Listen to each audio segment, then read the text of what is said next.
আপনাদের পুনরায় প্রত্যেককে জানাই স্বাগতম। আলোচনা করব আজকের এই চর্চায় যে বিশেষ নক্ষত্রটিকে নিয়ে, সেটি মৃগশিরা নক্ষত্র। এই নক্ষত্রে জন্মিত জাতক বা জাতিকা তাদের জীবনে কোন কোন ক্ষেত্রে উন্নতির জায়গা এবং কোন কোন ক্ষেত্রে প্রবলেমেটিক হতে পারে, এবং তার পাশাপাশি তাদের কোন কোন ক্ষেত্রে রেমেডি প্রয়োজন, যার ফলে তাদের জীবনের যে নেগেটিভিটির অংশগুলো সেগুলো অনেকটা ডিক্রিজ হতে পারে। এবং সর্বোপরি যেটা বলবো, মৃগশিরা নক্ষত্রের জাতক বা জাতিকা এদের সর্বাঙ্গীন উন্নতির ক্ষেত্রে কোন কোন দিকগুলো আমাদের অবশ্যই দেখতে হবে, সেই সমগ্র বিষয়গুলিকে নিয়ে আজকের এই আলোচনা। জ্যোতিষশাস্ত্রে অনেকগুলি বিষয়গুলিকে কেন্দ্র করে আমাদেরকে প্রেডিকশন বা প্রেডিক্টেবল করতে হয়। তার মধ্যে যেটি অন্যতম সেটি হলো নাক্ষত্রিক বিচার। সো জ্যোতিষশাস্ত্রের সর্বাঙ্গীন বিচারের ক্ষেত্রে, অর্থাৎ একটি বিচার, একটি প্রেডিকশন বা একটি ভবিষ্যৎবাণীর ক্ষেত্রে আমাদের যেটা সর্বোপরি মাথায় রাখতে হবে, শুধু গ্রহের অবস্থান দেখলেই হবে না, গণ, বৈশ্য, বর্ণ এবং তার সাথে অগ্নি, জল, পৃথিবী সমস্ত কিছু আছে, কিন্তু তার পাশাপাশি যেটি most important for your whole life, সেটা হচ্ছে অবশ্যই আপনাদের নাক্ষত্রিক বিচারটি কেমন হলো, তার উপর ডিপেন্ড করবে আপনার প্রেডিকশন কতটুকু ভালো হলো।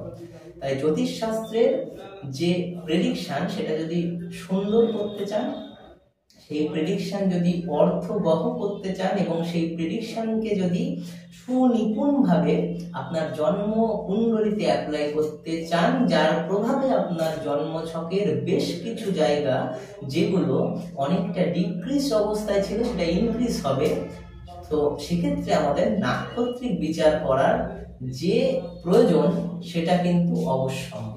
আলোচনা করব মৃগশিরা নক্ষত্রের জাতক বা জাতিকা এরা কেমন হয়। দেখুন, এর প্রতীক হচ্ছে একরকম হরিণের শিংয়ের মতন, একরকম হরিণের মাথার মতন একরকম একটা আকৃতি। এটাই হলো মৃগশিরা নক্ষত্রের যে প্রতীক। সেটা প্রত্যেক নক্ষত্রের আলাদা আলাদা প্রতীক আছে, প্রত্যেক নক্ষত্রের আলাদা আলাদা বৈশিষ্ট্য আছে, এবং প্রত্যেক নক্ষত্রের জাতক বা জাতিকা আলাদা আলাদা স্ট্যাবলিশমেন্টের অবস্থার সৃষ্টি হবে। সর্বপ্রথম যেটা বলবো, এই মৃগশিরা নক্ষত্রের জাতক বা জাতিকা এরা কেমন হয়, কোন দিক থেকে এদের অর্থবহ হয়। এরা দেখুন, সর্বপ্রথম যেটা বলবো, এরা অত্যন্ত বিচক্ষণ হবে, চিন্তা ভাবনার মধ্যে অনেকটা দৈব সত্তা আসবে, দেব দ্বিজে ভক্তি পরায়ণ হবে, অর্থাৎ দেবতার প্রতি অনেকটা সমর্পিত মন আসবে। তাদের চাপ, চিন্তা, হতাশা যতই থাকুক না কেন, একটা এন্ড অফ দ্য পয়েন্ট তাদের কিন্তু মেমোরির ধারণ ক্ষমতা ইনক্রিজ হবে, অর্থাৎ যা একবার শুনবে সেটা অনেক দিন পরেও রিকল করতে পারবে। তার সাথে বলবো, যেটা শ্রেষ্ঠ চিন্তা করবে, ভালো কিছু করার, নতুন কিছু অ্যাডপ্ট করার, শ্রেষ্ঠ কিছু করার, 10 জনের মধ্যে একজন হওয়ার মতন পরিস্থিতি এরা কিন্তু করতে চাইবে। তার সাথে বলবো যেটা, এদের চোখগুলো কিন্তু হরিণের মতন কটা কটা হবে, মানে টানা টানা হরিণের মতন চোখ হবে। এই জাতিকা যারা রয়েছে দেখতে কিন্তু অতীব সুন্দরী হবে মৃগশিরা নক্ষত্রের জাতিকাদের। সুতরাং এই মৃগশিরা নক্ষত্রের জাতিকারা এরা কিন্তু অনেক ক্ষেত্রে কি হবে, এরা কিন্তু মাছ এবং বন জঙ্গলের স্বপ্ন দেখবে, অনেকাংশে দেখা যায়। কারণ এর নির্দিষ্ট কারণ আছে, সেই কারণ এখন বলতে গেলে এই অনুষ্ঠান অনেক বড় হয়ে যাবে, সেটা পরে বলবো। কিন্তু হ্যাঁ, মৃগশিরা নক্ষত্রের জাতিকারা অনেক সময় মাছের স্বপ্ন দেখবে, অনেক সময় বন জঙ্গলের স্বপ্ন দেখবে। এগুলো জ্যোতিষশাস্ত্র মতে নর্মাল, এটার মধ্যে খুব একটা খারাপ কিছু নেই। খারাপ কোন জায়গা হতে পারে, মৃগশিরা নক্ষত্রের জাতিকাদের যেটা মোস্ট প্রবলেম বা প্রবলেমেটিক বিষয়, সেটা হচ্ছে এদের হাঁটু রিলেটেড প্রবলেম হতে পারে।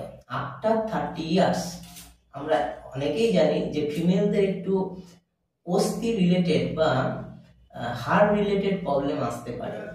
তো 30 ইয়ার্স এর পরে, আফটার 30 ইয়ার্স এদের কিন্তু এই বোন রিলেটেড প্রবলেম আসতে পারে, ব্যথা বেদনা, পায়ে অসীম ব্যথা, এগুলো কিন্তু আসতে পারে।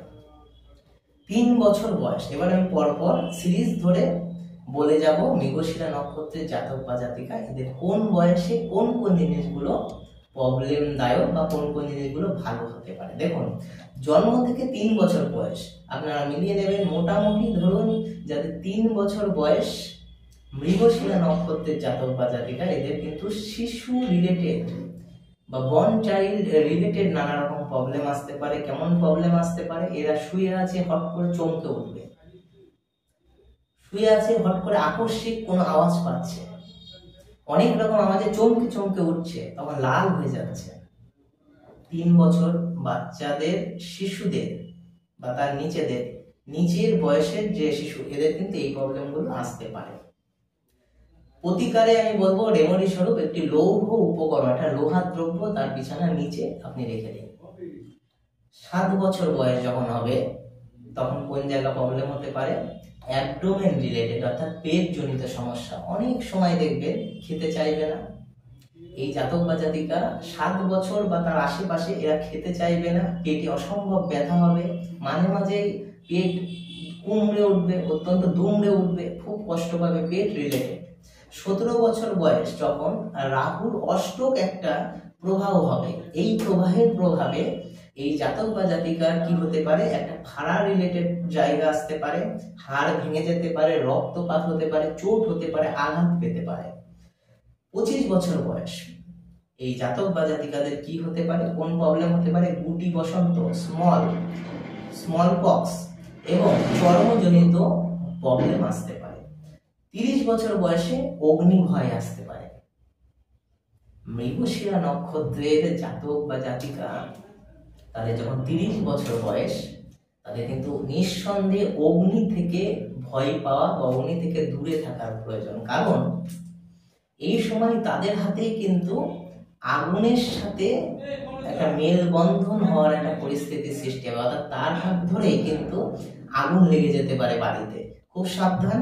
তাদের 30 বছর বয়স সেই জাতক বা জাতিকা তারা কিন্তু আগুন থেকে দূরে থাকবে। 35 বছর বয়স যখন হবে এই জাতক বা জাতিকার, ততক্ষণ তাদের অস্বাভাবিক উন্নতি আসবে। অশ্বিনী নক্ষত্রের সাথে সাথে মৃগশিরা নক্ষত্রের জাতক বা জাতিকা এদের বয়স যখন হবে 35, তাদের কিন্তু আকস্মিক অনেক উন্নতির জায়গা আসবে। গাড়ি হবে, বাড়ি হবে, আকস্মিক ধন প্রাপ্তি হবে, অনেক বড় বড় স্বপ্ন, আশা, প্রত্যাশা সেগুলি কিন্তু পূরণ হওয়ার মতন অত্যন্ত পজিটিভ পরিস্থিতির সৃষ্টি হবে 50 বছর পর। অর্থাৎ 35 থেকে 50 বছর পর, 50 বছরের মধ্যে এই সময়টা হলো এদের গোল্ডেন পিরিয়ড অফ লাইফ। এদের জীবনের সমস্ত আশা প্রত্যাশা পূরণ হবে, সুখ শান্তি বিরাজমান হবে, শুভ দাম্পত্য জীবন অতিবাহিত হবে এবং সর্বোপরি এরা কিন্তু অপরকে দান ধ্যান করার মতন পরিস্থিতি তৈরি করতে পারবে। 50 বছর পর কি হতে পারে? 50 বছর পর যে সমস্ত মৃগশিরা জাতক তাদের যে তাদের স্ত্রীর কিন্তু নানা রকম সমস্যা হতে পারে, শারীরিক প্রবলেম হতে পারে, রোগ ব্যাধি হতে পারে, শল্য চিকিৎসার মতন অবস্থা আসতে পারে। কিন্তু তথাপি এই সকল কিছু হওয়া সত্ত্বেও আমি বলবো মৃগশিরা নক্ষত্রের জাতক বা জাতিকা এদের কিন্তু জীবনে সুপ্রতিষ্ঠিত হওয়ার পূর্ণ সুযোগ পাবে, সেই অবকাশ পাবে যাতে এরা সুন্দরভাবে তাদের জীবনকে পরিচালিত করতে পারে। এবং বাধা বিপত্তি তো আসবেই। দেখুন, বাধা বিপত্তি এগুলো প্রত্যেকের জীবনে আসে এবং সেগুলিকে দমন করে এগিয়ে চলাই হলো জীবন। অর্থাৎ জীবন যদি আমি এক কথাই বলি, সংগ্রামেরই অপর নাম জীবন। কিন্তু অশ্বিনী এবং মৃগশিরা এই দুটো নক্ষত্র, স্পেশালি আমি যেটা বলছি মৃগশিরা, এই মৃগশিরা নক্ষত্রের জাতক বা জাতিকা এদের কিন্তু কোন ক্ষেত্রে এরা কখনো ভয় পাবে না? সেটা হলো পরিশ্রম বা সংগ্রাম বা স্ট্রাগল। এতে কিন্তু এরা কখনো ভয় পাবে না। অর্থাৎ অনেক পরিশ্রম করে হলেও জিরো থেকে টপে পৌঁছানোর মতন পূর্ণ ক্ষমতা সম্পন্ন হচ্ছে এই মৃগশিরা নক্ষত্র। সুতরাং এদের কিন্তু মোটের উপর সমগ্র এক্সপ্যান্ড জীবনযাপন আমি বলবো মোটের উপর ভালো থাকবে, এক্সেপ্ট এই কটা সমস্যাগুলো বাদে। সুতরাং এই সমস্যাগুলো যদি সমাধান করতে পারেন মৃগশিরা নক্ষত্রের জাতক বা জাতিকা, আপনাদের জীবনের অনেক রকম প্রবলেম, অনেক রকম সমস্যা নিশ্চিতভাবে দূর হয়ে যাবে। আপনারা সকলে ভালো থাকবেন। অনেক অনেক ধন্যবাদ। নমস্কার। সুস্থ থাকবেন।